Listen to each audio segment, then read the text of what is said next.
Hey everyone, Jake from Walkie Farm here again, and I am at my Bonegilla lease. We've just grazed this paddock and we've given it a good old hiding. Been in there around a week.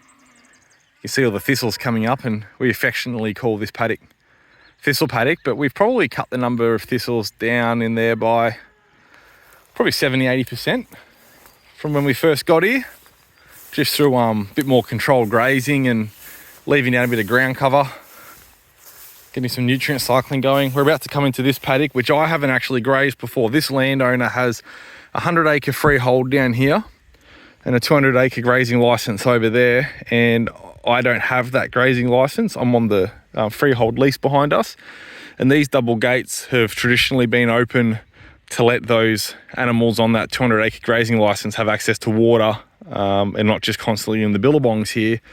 There's some funny business going on that grazing license. I'm not quite across it, but there's no one in there anymore, and the landowner has said I can and should graze this paddock because it is this is the most feed out of any of my blocks. The feed here is up above my knees, and it's beautiful, rich pastures.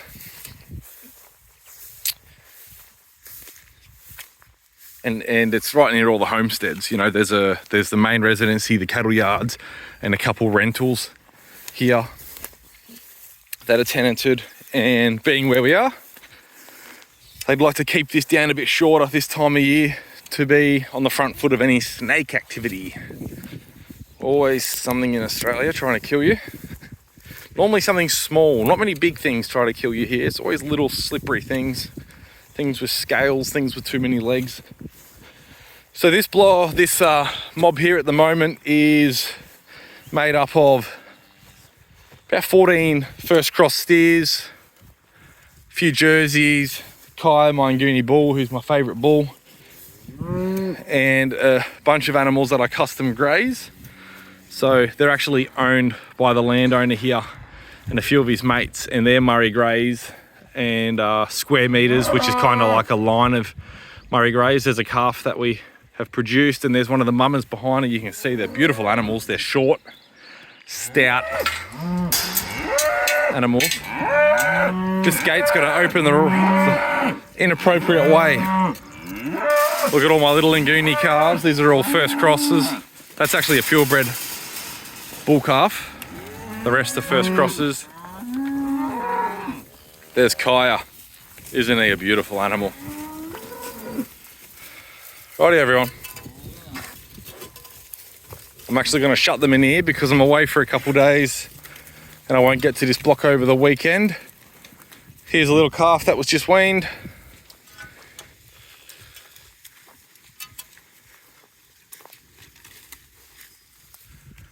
There's a calf under that tree. I'll have to turn around and go get him. Their rumens are full. You can see on this Hereford here, they got full bellies, but they're obviously very appreciative of the paddock they've got in here. So we'll be in here over a long weekend, and then I'm going to come back to this property, cut a laneway all the way. It's a very long, skinny block. It's probably 20 times longer than it is wide, real long rectangle. So we'll march them all down the back.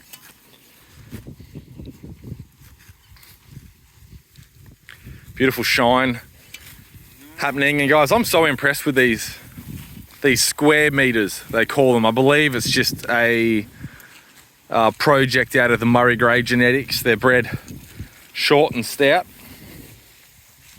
There's one there. Look at her, isn't she great? Starting to get a real shine on her, huge gut capacity. Real motley crew. My mobs are all over the place with different genetics and breeds and things, but I really think give me 2 to 3 years and the breeding animals will all be second cross or greater, under Nguni, obviously. And then on top of that, it'll just be trade animals. I'll just be buying in young steers whenever I find nice deals and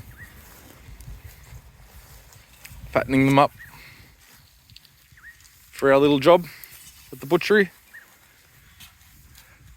Let's go over and I'll show you Kaya, big dog daddy over here. Like I said, he's a pure Nguni bull.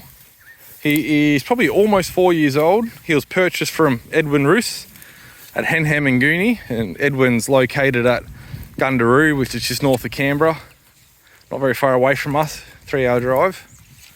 And I've had Kyra a few years now. I'll just zoom in a bit there.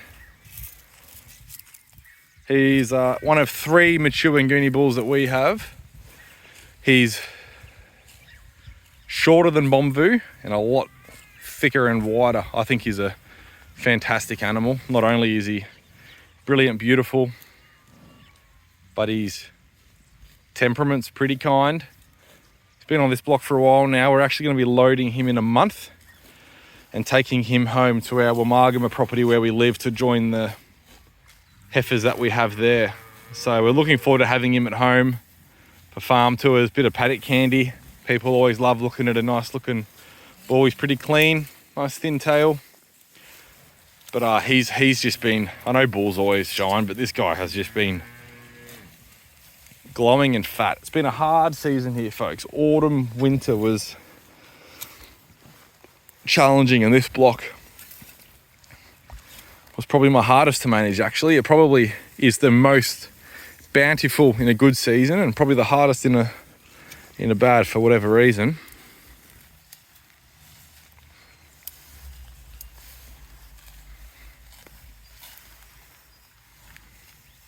I could just look at bulls all day. But he to me is a great bull, so we'll be loading him in a month. He hasn't been in a vehicle for probably better part of 2 years. He came here not long after I bought him and his horns were probably half of that length. But he's a respectful animal. I don't think we'll have too much problems. We'll treat him kind and give him space and load him up and take him home, and I'll let him go straight in the paddock. I won't bother unloading him into the cattle yards because I can't get anything unloaded at my cattle yards out of my stock trailer. The ramp's too high. I've got a fixed truck ramp.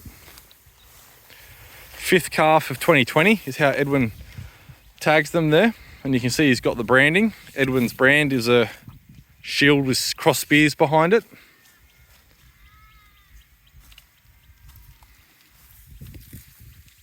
It's probably the poorest animal out of the lots.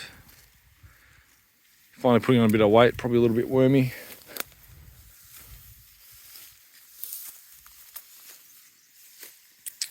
When we first leased this property, this little watering hole was filled to the brim. I had no idea how deep it was, and the landowner, it was such a wet period, he said he'd never seen it full before.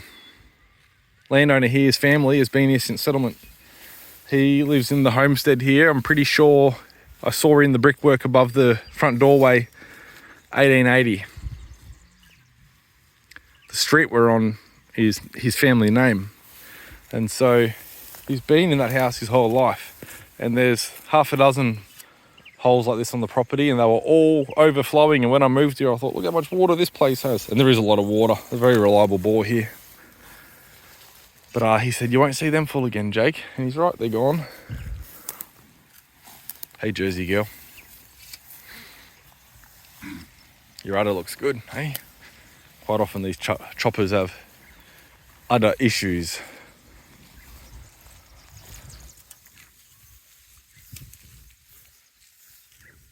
First cross out of shorthorns, these ones, mostly. That's this one here and this one here, both second cross. The one in front's the pick of them. Then there's that little purebred steer. He was mental and his mum's got a bad attitude, so I neutered him. Hello, lovely. I think there's an issue with this girl. She's been here a long time, never calved. We preg tested a while ago and nothing in her. So she'll probably be on the, well, she is, she's in my pocketbook. She's on the meat works list.